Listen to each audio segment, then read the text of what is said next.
आखिर कैसे एक तांगा चलाने वाले के लड़के ने अपनी जिंदगी में 11,000 करोड़ की संपत्ति बनाई, जिसे जेल की सलाखों के पीछे होना चाहिए था। आखिर क्यों वो 4 बार माननीय विधायक उत्तर प्रदेश की राजधानी लखनऊ की असेंबली में बैठता था। वो एक बार माननीय सांसद कैसे बना। देश की न्यूक्लियर डील में एक वोट अतीक अहमद का भी था। आइए जानते हैं अतीक अहमद के क्रिमिनल बनने से लेकर बाहुबली बनने तक की पूरी कहानी। आज का प्रयागराज और उस जमाने का इलाहाबाद गवाह है अतीक अहमद के गुनाहों का। इलाहाबाद के नजदीक कसारी मसारी नाम का एक गांव है, जहां के रहने वाले हाजी फिरोज अहमद तांगा चलाया करते थे। 10 अगस्त 1962 को फिरोज अहमद के घर एक बालक का जन्म हुआ, जिसका नाम अतीक रखा गया। अतीक अपने घर में सभी भाई बहनों में सबसे बड़ा था। उसका छोटा भाई अशरफ था, जिसे खालिद अजीम के नाम से भी जाना जाता है। इसके अलावा अतीक की 2 बहनें भी थी। हाजी फिरोज अहमद का परिवार काफी गरीबी में अपने दिन गुजार रहा था। घर के हालात देखकर अतीक अहमद का मन भी पढ़ाई लिखाई में नहीं लगा। उसने 8वीं क्लास तक पढ़ाई की और उसके बाद वो कोयला चुराकर बेचने लगा। एक्चुअली में उसके घर के नजदीक से मालगाड़ी गुजरती थी, जिसमें कोयला लदा होता था। अतीक अहमद इस मालगाड़ी के कोयले को चुराकर बेचा करता था। कोयले की चोरी और बिक्री से उसको जब फायदा होने लगा तो उसने अपने साथ कुछ और लड़कों को भी इस काम में लगा लिया। वो उन लड़कों का लीडर बन गया था। कुछ समय तक उसने अपने एरिया के मिनिस्टर ऑफ पार्लियामेंट रहे सलीम शेरवानी के बाउंसर के तौर पर भी काम किया। आगे चलकर इसने 10वीं का एग्जाम भी दे दिया, लेकिन पास नहीं हो पाया। इसके बाद ये पूरी तरह से कोयले की चोरी में लगा रहा। जब इसे 10वीं का एग्जाम दिया तब उसकी उम्र 17 साल की थी और साल 1979 इसी साल इसके ऊपर एक हत्या का आरोप लगा। यह हत्या कोयले के बिजनेस को लेकर हुई थी और खुलदाबाद पुलिस स्टेशन में इसके खिलाफ हत्या का मुकदमा दर्ज हुआ था। साल 1979 से लेकर 1983 तक अतीक अहमद ने कोयले का अवैध कारोबार किया और इसके साथ ही अवैध वसूली का काम भी शुरू कर दिया। अभी तक अतीक अहमद जो भी क्राइम कर रहा था वो बड़े ही छोटे मोटे लेवल पर कर रहा था, जबकि उसे एरिया का उस समय का असली डॉन था चंद बाबा, जिसे शौके इलाही के नाम से भी जाना जाता था। चांद बाबा का अपने एरिया में टेरर कुछ ऐसा था कि वो जिस एरिया में रहता था वहां पुलिस नहीं जाती थी। चांद बाबा के ऊपर राजनेताओं का हाथ था और पॉलिटिकल इम्यूनिटी हासिल करके वो वहां के सिस्टम को अपने हिसाब से चलाता था। साल 1988 में उस एरिया में नवरंग सिंह नाम का एक पुलिस अधिकारी आया और उसने चांद बाबा को उसके ही एरिया में घेर कर पकड़ने की कोशिश की। चांद बाबा पुलिस की पकड़ से छूटकर भाग गया, लेकिन उसी दिन शाम को चांद बाबा और उसके आदमियों ने पूरे के पूरे पुलिस स्टेशन को घेर लिया और चारों तरफ से गोलियां बरसाने लगे। इतना ही नहीं, उनके पास बम मौजूद थे और वो बड़ी संख्या में पुलिस स्टेशन पर हैंड ग्रेनेड फेंक रहे थे। चांद बाबा के बम बनाने का अपना ही स्टाइल था, इसलिए उसे बमबाज भी कहा जाता था। दरअसल चांद बाबा के लोग अपने बैग में बम बनाने का सामान रखा करते थे और ऑन द स्पॉट ही बम को असेंबल करके वहीं पर यूज करते थे। बम बनाने के लिए वो लोग क्रूड का इस्तेमाल किया करते थे। ऑन द स्पॉट बम बनाने और फिर उसे टारगेट पर फेंकने के इस इंसिडेंट को आप याद रखिएगा, क्योंकि इसी तरीके का इस्तेमाल चांद बाबा के बाद भी किया गया। एक तरफ जहां चांद बाबा का खौफ अपने चारों तरफ था, वहीं इस एरिया में अतीक अहमद भी अपनी क्राइम कुंडली लिख रहा था। पुलिस एक दिन अतीक अहमद को गिरफ्तार करती है और उसके ऊपर NSA यानी नेशनल सिक्योरिटी एक्ट के अंतर्गत कार्रवाई करती है। इस सिचुएशन में फंसे हुए अतीक की मदद करने के लिए कोई आगे नहीं आ पाता। इस मामले में अतीक अहमद ने चांद बाबा से मदद मांगी। चांद बाबा ने अतीक अहमद की न केवल मदद की, बल्कि दिल्ली से अपने सोर्स का इस्तेमाल करके उसे उसी दिन छुड़ा लिया। आपको बता दें कि अतीक अहमद यूपी का वो पहला व्यक्ति था जिसके ऊपर NSA के तहत कार्रवाई की गई थी। चांद बाबा को लगता था कि ये लड़का तो मेरे काम का है, इसीलिए वो अतीक को अपने साथ रख लेता है। चांद बाबा के साथ रहकर अतीक के क्रिमिनल माइंड की बत्ती भी जल जाती है। चांद बाबा के साथ रहकर वो सबसे पहले क्रूड से बम बनाना सीखता है। इसके बाद हथियारों की तस्करी के साथ साथ अवैध वसूली कैसे की जाती है, इसके भी तौर तरीके सीखता है। चांद बाबा के साथ रहकर वो अपराध करने के हर उस तरीके को समझ लेता है जो चांद बाबा को मालूम थे। लेकिन चांद बाबा अपनी लाइफ को केवल क्रिमिनल वर्ल्ड तक सीमित नहीं रखना चाहता था। वो छोटा मोटा चुनाव लड़ने के लिए भी कोशिशें करता रहता था। उसे देखकर अतीक के मन में भी चुनाव लड़ने की इच्छा हुई। जब उसने अपने मन की बात चांद बाबा से बताई तो इस बात को लेकर दोनों के बीच में झगड़ा हो गया और यहाँ से दोनों के रास्ते अलग अलग हो गए। साल 1989 में इस एरिया में इलेक्शन होते हैं, जिसमें अतीक अहमद अपनी ही एक पार्टी बनाकर खड़ा होता है, जबकि चांद बाबा अभी इस एरिया से चुनाव में खड़ा हुआ था। वो अतीक अहमद को इलेक्शन से पीछे हट जाने के लिए धमकी देता है, लेकिन अतीक पीछे हटने की बजाय और डटकर खड़ा हो जाता है। इस घटनाक्रम को लेकर कई अलग अलग तरह की बातें कही जाती हैं, लेकिन इस मामले में इलाहाबाद विश्वविद्यालय की स्टूडेंट यूनियन के पूर्व अध्यक्ष और सोशल साइंटिस्ट अभय अवस्थी की माने तो चांद बाबा के खिलाफ जो पार्टी चुनाव लड़ रही थी वो अतीक अहमद को सपोर्ट कर रही थी। इस पूरे चुनाव के दौरान अतीक अहमद और चांद बाबा के बीच कई बार गैंगवार हुई, लेकिन फाइनली अतीक अहमद ने इस चुनाव को जीत लिया। अतीक अहमद अब उस एरिया से एमएलए बन चुका था। इसके थोड़े समय के बाद चांद बाबा की भी हत्या हो जाती है। चुनाव जीतने के कुछ समय बाद ही अतीक अहमद चांद बाबा के पूरे क्रिमिनल नेटवर्क को अपने अंडर में ले लेता है। अब अतीक अहमद का गैंग और भी सिस्टमैटिक तरीके से क्राइम करने लगता है। इसके गैंग में सभी जात धर्म के लोग शामिल थे और वो बिना किसी भेदभाव के सबके खिलाफ अपराध किया करते थे। बेसिकली वो अमीरों को लूटते थे, उनके साथ ही क्राइम किया करते थे।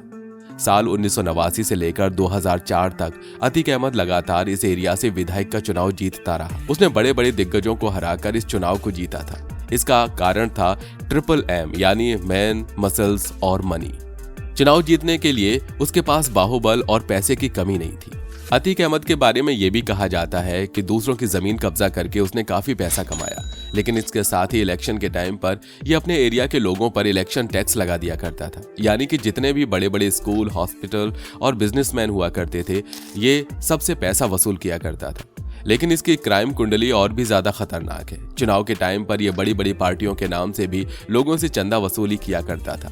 वोटिंग के दौरान बूथ कैप्चरिंग करने में ये माहिर था। इसके साथ ही ट्रकों में भरकर लोगों को पोलिंग बूथ तक ले जाता था ताकि अपने पक्ष में वोटिंग करवा सके। इसके एक इशारे पर बड़ी संख्या में लोग इकट्ठा हो जाते थे। साल 1995 में जब समाजवादी पार्टी के लोगों पर मायावती के ऊपर हमला करने का इल्जाम लगा तो इसमें अतीक अहमद का नाम सबसे आगे था। कहते हैं कि इसकी वजह से मायावती को गेस्ट हाउस के एक कमरे में बंद होना पड़ा था। इस कांड के बाद अतीक अहमद का नाम काफी उछलने लगा। हर पार्टी इसे अपने साथ रखना चाहती थी ताकि पॉलिटिकल माइलेज ले सके। साल 2004 में फूलपुर एरिया से समाजवादी पार्टी के टिकट पर अतीक अहमद लोकसभा का चुनाव जीत गया। अब वो ऑनरेबल मेंबर ऑफ पार्लियामेंट बन गया। आपको बता दें कि पंडित जवाहरलाल नेहरू और विश्वनाथ प्रताप सिंह भी इसी एरिया से चुनाव लड़ चुके थे और इसके बाद वो प्रधानमंत्री बने थे। अतीक अहमद के मेंबर ऑफ पार्लियामेंट बनने के बाद उनकी विधायकी की सीट खाली हो गई थी।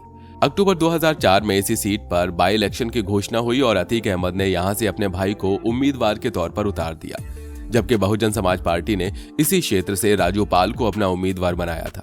जब इलेक्शन हुए तो राजू पाल 4000 वोटों से चुनाव जीत गए। इस बात को अतीक अहमद सहन नहीं कर पा रहा था। राजू पाल भी अपनी एरिया का जाना माना चेहरा था। उसके भी कई माफिया से संबंध थे। इसके साथ ही उस पर अनीश पहलवान की हत्या का आरोप भी था। हालांकि आप अदालत में प्रूफ नहीं हो पाया।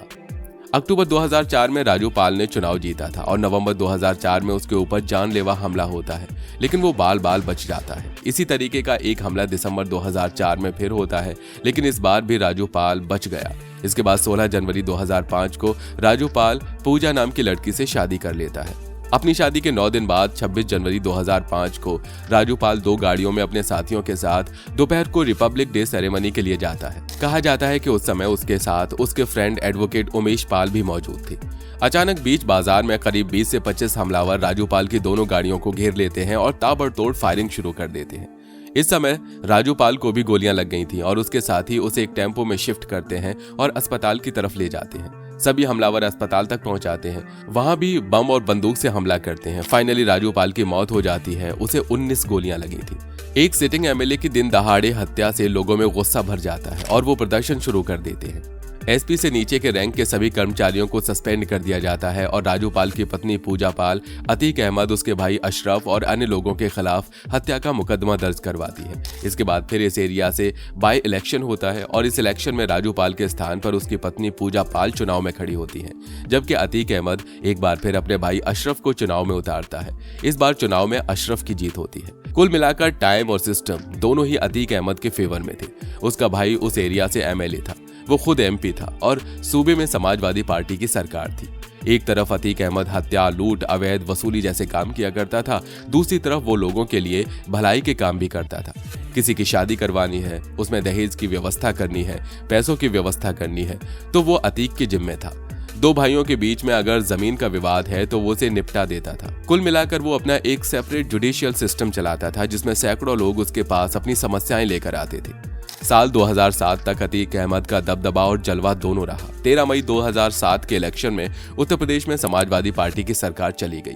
अब बहुजन समाजवादी पार्टी की सरकार आई। इस दौर में मायावती मुख्यमंत्री बनी और उन्होंने एक बार फिर राजू पाल की पत्नी पूजा पाल को टिकट दिया।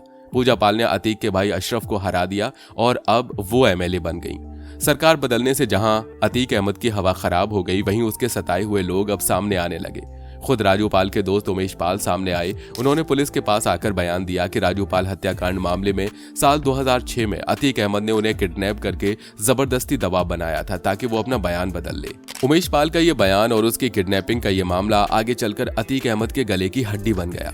उमेश पाल किडनैपिंग का मामला दर्ज होने के बाद से ही अतीक यूपी से गायब हो गया, क्योंकि उसे डर था कि यूपी पुलिस मायावती के इशारे पर उसे पकड़कर उसका एनकाउंटर कर देगी। इसलिए वो दिल्ली में रहने लगा और साल 2008 में दिल्ली में ही उसने सरेंडर भी किया। ये वो टाइम था जब हमारे देश की सरकार अमेरिका के साथ एक न्यूक्लियर डील साइन करने जा रही थी, जिसका विरोध विपक्ष में बैठे लोग कर रहे थे। फाइनली ये डिसाइड हुआ कि संसद में वोटिंग होगी और वोटिंग के दौरान अगर माननीय सांसदों का फैसला डील के पक्ष में आया तो ये डील साइन कर दी जाएगी, वरना नहीं। इस मामले में कांग्रेस के पास 228 मेंबर ऑफ पार्लियामेंट का सपोर्ट था। उसे 44 मेंबर्स के सपोर्ट की जरूरत थी, तो उसने समाजवादी पार्टी से सपोर्ट मांगा। जिस दिन वोटिंग होनी थी उसी दिन दिल्ली की जेल से 6 लोग निकालकर सीधा संसद भवन पहुंचाए गए। उनमें से एक अतीक अहमद भी था और उसने भी इस मामले में वोटिंग की थी। संसद की कार्रवाई में ये भी एक रिकॉर्ड है जब किसी व्यक्ति ने जेल से आकर संसद की कार्रवाई में हिस्सा लिया। जब अतीक और उसके साथियों को वोटिंग के लिए लाया गया तो उन्होंने न्यूक्लियर डील के फेवर में वोट करने की बजाय उनके खिलाफ वोट किया। ये बात जब सामने आई तो समाजवादी पार्टी ने अतीक अहमद और बाकी सभी एमएलए को पार्टी से बाहर का रास्ता दिखा दिया। अतीक अहमद पर 100 से अधिक मुकदमे दर्ज थे, मगर एक भी मामले में अदालत से सजा नहीं मिली थी। इसके पीछे कारण था कि उसके खिलाफ किसी भी मामले का कोई गवाह कभी सामने आया ही नहीं था। वो या तो गवाह मुकर जाता था या फिर उसकी मौत हो जाती थी। यहाँ तक कि जो पुलिस वाले अतीक अहमद के साथ चलते थे उसे हथकड़ी लगाकर साथ में रखते थे। वो भी अपनी नेम प्लेट छुपाकर अपनी जेब में रख लेते थे ताकि कहीं अतीक अहमद को उनका नाम न पता चल जाए। एक क्या दो नहीं, पूरे 10 जजों ने अतीक अहमद के केस को सुनने से ही मना कर दिया था।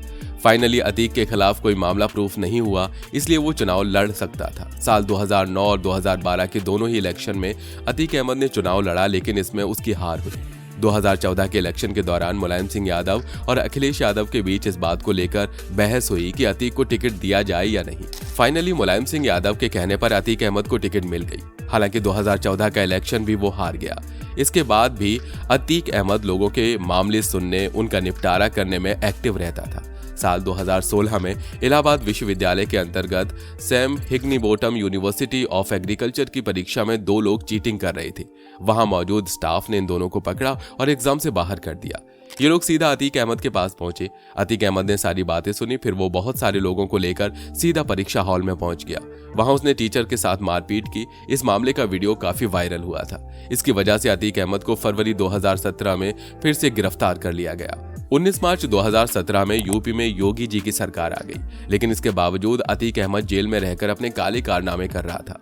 साल 2018 में अतीक के आदमी एक व्यापारी मोहित जायसवाल को लखनऊ से उठाते हैं, फिर उसे देवरिया जेल ले जाते हैं, जहां अतीक अहमद पहले से मौजूद था। अतीक अपने लोगों से मोहित जायसवाल की पिटाई करवाता है और उससे जबरदस्ती उसकी फैक्ट्री के पेपर पर साइन करवा लेता है। इस मामले में पुलिस और जेल स्टाफ की भी मिलीभगत रहती है। मोहित जायसवाल जब बाहर आता है तो वो इस मामले की पुलिस में एफआईआर दर्ज करवाता है और कहता है कि अतीक अहमद ने जबरदस्ती उसकी फैक्ट्री के पेपर पर साइन करवाए हैं। ये मामला जब सामने आया तो लोगों को समझ में आ गया कि जेल में भी अतीक अहमद को रोकना संभव नहीं है। तब सुप्रीम कोर्ट के ऑर्डर के बाद अतीक अहमद को साबरमती जेल में शिफ्ट कर दिया गया। इधर राजू पाल हत्याकांड की जांच सीबीआई कर रही थी। उमेश पाल ने इस मामले में कई बार अपने बयान बदले, इसलिए सीबीआई ने उसे विटनेस नहीं बनाया। यानी कानूनी तौर पर उमेश पाल से अतीक को कोई खतरा नहीं था।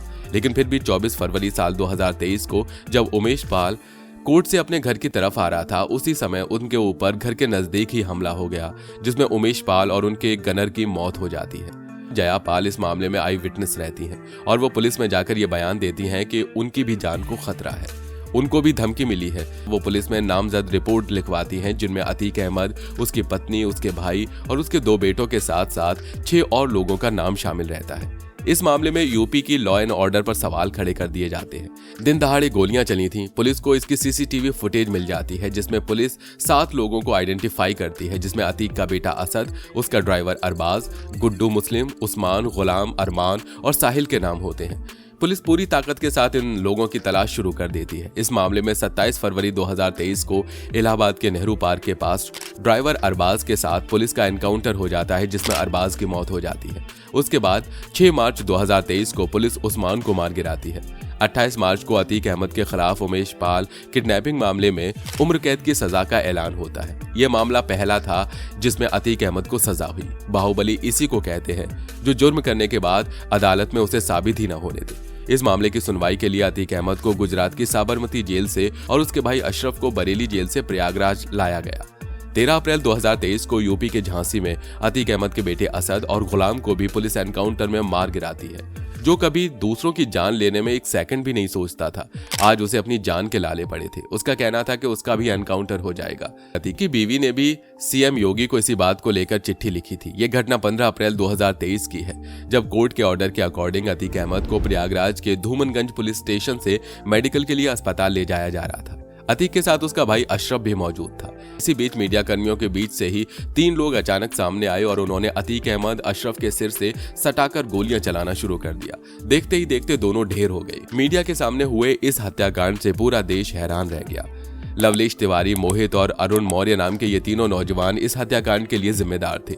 ये तीनों काफी गरीब फैमिली बैकग्राउंड से थे, लेकिन इन्हें इस हत्याकांड के लिए किसने सपोर्ट किया, इन तमाम मामलों की पुलिस जांच कर रही है। आज के वीडियो में बस इतना ही। उम्मीद करते हैं कि वीडियो आपको पसंद आया होगा। इसे लाइक करके अपने दोस्तों के साथ शेयर जरूर कीजिएगा और वीडियो पर अपनी राय कमेंट बॉक्स में जरूर रखिए। फिर मिलेंगे नए वीडियो में, तब तक के लिए जय हिंद, जय भारत, वंदे मातरम।